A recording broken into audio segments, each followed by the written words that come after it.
বড়ব্বা কেমন আছেন? কেউ তো ফল ডাল নিয়ে আর এমনি এমনি আসে না। তুমি চিনো না আমার ভাইকে, তাড়াতাড়ি চলো, না হলে আমার ভাই জমি ভাগ নিয়ে নিবে। কিছুদিন আপনি আমার বাড়িতে চলেন, ওইখানে এই কদিন থাকবেন। হঠাৎ আমার জামাই এত ভালো হয়ে গেল কি রে? ওর যা সম্পত্তি ছিল জামাই এবং মেয়েকে সমস্ত লিখে দিয়েছে। কথা বলতে আপনার ওই লক্ষ্মী ভান্ডারের টাকা তো ঢুকে নাকি? হ্যাঁ ঢোকে তো। এবার মনে হচ্ছে তুমি আসল জায়গায় এসেছো। সেই নত করে অপমান করে আমরা বড় বড় করছো কানে কাছে এসে।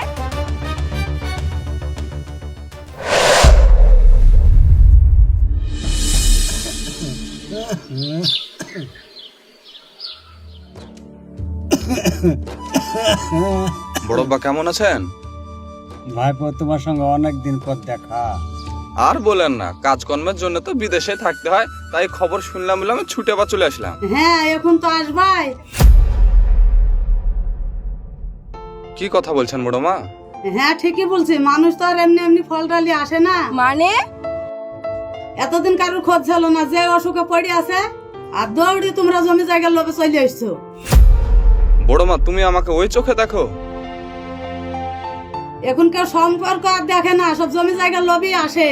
বড় মা, সব মানুষ কিন্তু একরকম হয় না। একটা মানুষ অসুস্থ হয়ে তাকে দেখতে আসাটাও কি দোষ? তুমি চুপ করো, তুমি সংসারের কি বোঝো? এই তোমরা সব চুপ করো তো।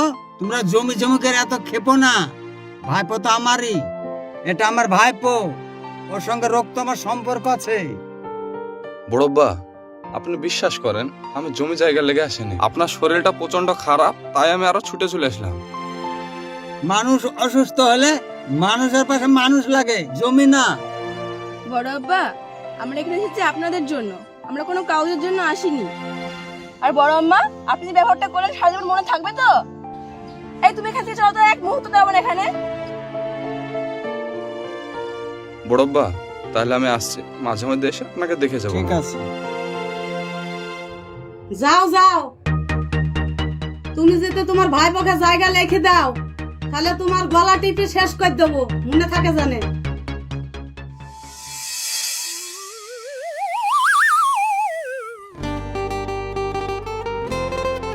এই মিনসে, তাড়াতাড়ি হাঁটো, যেভাবে আসছে আমি তো সন্ধ্যা লাগিয়ে দিবে। তো আমি কি রোবট নাকি? আমার এক পা ফেললে 3 মিনিট লাগে। মা আব্বা হাঁটতেছে না। টপকে নিয়ে হাসাহাসি করছে দেখো। চলো তো, তাড়াতাড়ি চলো, না জমির ভাগ সব নিয়ে নেবে আমার ভাই। হ্যাঁ, আমার জমির ভাগ আমি কাউকে দিব না, চলো। ও মা গো, মা আব্বা পড়ে গেল। সাবধানে হাঁটতে পারছো না তুমি? তুমি তো বললে তাড়াতাড়ি হাঁটো, নাহলে জমির ভাগ পাবো না। তুমি চিনো না আমার ভাইকে, তাড়াতাড়ি চলো, না জমির ভাগ নিয়ে নেবে আমার ভাই। না, আমার বাপের জমি আমি এক চুলো ছাড়বো না, চলো। তরিকার জুতি, এটা তো বেইমানি করছে। আব্বা তুমি বাড়ি চলে যাও, আমি আর মা জমি আনি। হ্যাঁ, তুমি আর তোমার মা জমি নিয়ে এসো গা, লাস্ট পর্যন্ত আমাকে বাড়ি থেকে বের করে দিবা। তাড়াতাড়ি চলো, না হলে এখন কিছু পাবা না। শোনো, জমির ভাগ কম পালেও আমার কোনো দুঃখ নাই, কিন্তু ময়না তুমি আমাকে ছেড়ে যেও না। তোমাকে ছেড়ে গেলে লোকে আমার থুতু দিবে, থুতু। মা আমি জমি নিতে আছি না, পিকনিক করতে আছি। যদি জমির ভাগ পাও তাহলে পিকনিক করবা, আর যদি না পাও তাহলে তোমার মার হাতে ডাল রান্দাই খাবা। তাড়াতাড়ি শরীরে লড়াও।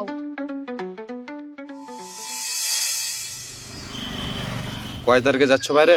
এই 10 তারিখে চলে যাবো। 10 তারিখ? যাও ঘুরে এসো। গ্রামে কাজ করে পয়সা ইনকাম হচ্ছে না গো। আরে সালা বাবু যে। আরে জামাইবাবু যে, বসো বসো। হ্যাঁ বসছি বসছি। এই এক বান্ডিল বিড়ি দিস তো। দিয়া ভালো আছো তো? হ্যাঁ ভালো আছে, বসো। তো হঠাৎ? হঠাৎ বলতে তোমার বড় আব্বা শরীরটা খুব একটা ভালো নাই, সে তো তুমি জানো, তাই চলে এলাম তোমার বোন আর আমি। তো শালা বাবু, তোমার বড় আব্বা তো আর কেউ নাই, তো মানুষটাকে তুমি একটু দেখো। মানুষটার ভাইপো বলতে গেলেও তুমি, ছেলে বলতে গেলেও তুমি, মানুষটাকে ফেলে দিও না। তুমি তো কোনো কাজ ছাড়া শ্বশুর বাড়ি আসো না। এই তো শালা বাবু, তোমার বুদ্ধি আছে, মানতে হবে। সোজা কথা আসো। জীবন বড় কঠিন বুঝলে শালা বাবু, একটু সাহায্য দরকার ছিল। এই দেখো আবার টাকার কথা শুরু হয়ে গেছে। তো বলো কত টাকা? ওই 10 মতো। কি 10,000?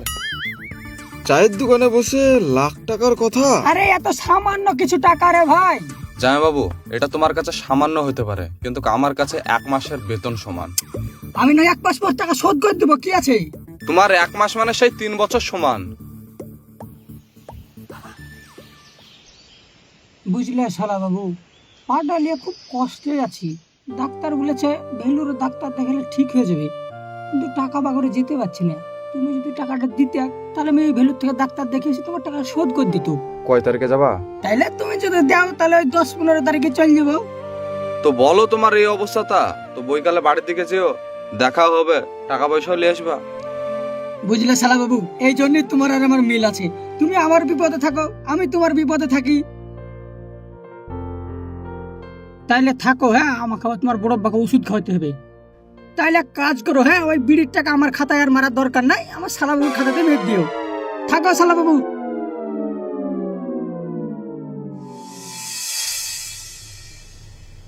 আব্বা, তোমার শরীরটা এখন কেমন লাগছে? ভালো না রে মা, আগে থেকে অনেক খারাপ। আব্বা, এত কষ্ট করার কি দরকার? আর বললো না বাপ, সারা রাত ঘুমায়ও না, আবার আমাকে ঘুমাইতেও দেয় না। আব্বা, একটা কথা বলবো? কি বলবা বলো। আপনি এক কাজ করেন, ওই কিছুদিন আমার বাড়িতে চলেন, ওইখানে আপনি আর মা থাকবেন। আপনার যখন শরীর সুস্থ হয়ে যাবে তখন আপনি আবার এই বাড়িতে চলে আসবেন। না না, ওখানে আমি যাব না, ওখানে গেলে তোমাদেরই কষ্ট হবে। এই তো আব্বা, আপনি পরের মতন কথা বললেন। আপনি হলেন আমাদের নিজেদের লোক, আপনি গেলে আমাদের কি কষ্ট হবে বলেন তো? মা, তুমি এখানে কষ্ট না করে চলো না, আমাদের বাড়িতে কদিন থাকবা। যাবো মা, যাবো। হঠাৎ আমার জামাই ভালো হয়ে গেল কি করে? আব্বা, আমি আবার কবেই খারাপ ছিলাম বলেন? আগে ফোন করলে ফোনই ধরতেক না। আর সে কথা বলেন না আব্বা, আমাদের গ্রামে টাওয়ারের খুব প্রবলেম, ওই কারণে ফোন করলে আপনার ওই ফোন যায় না। সত্যি করে বাপ, তুমি আমাকে নিয়ে যাবো বলছো? আজকাল নিজের ছেলেরা এভাবে বলে না গো বাপ। আরে মা, মানুষ অসুস্থ হলে মানুষের পাশে মানুষ লাগে। ঠিক আছে বাপ, তোমাদের ওখানে গিয়ে আমি 2 দিন থেকে আসবো। এই তো আব্বা, একবারে আপন লোকের মতন কথা বললেন। তাহলে এক কাজ করবেন, ওই কাল সকালবেলায় সবাই রেডি হয়ে যাবেন, আর মা আপনি সব ব্যাগটা গুছিয়ে নেবেন। দরকার পড়লে আব্বাকে কেমন একটা ভালো ডাক্তার দেখাবো। ঠিক আছে মা, সকালে সকালে তোর বাপ ফেলে চলে যাবে, নাহলে তোর ভাই আবার জমি জায়গাগুলো সব লেখে নেবে। ঠিক আছে।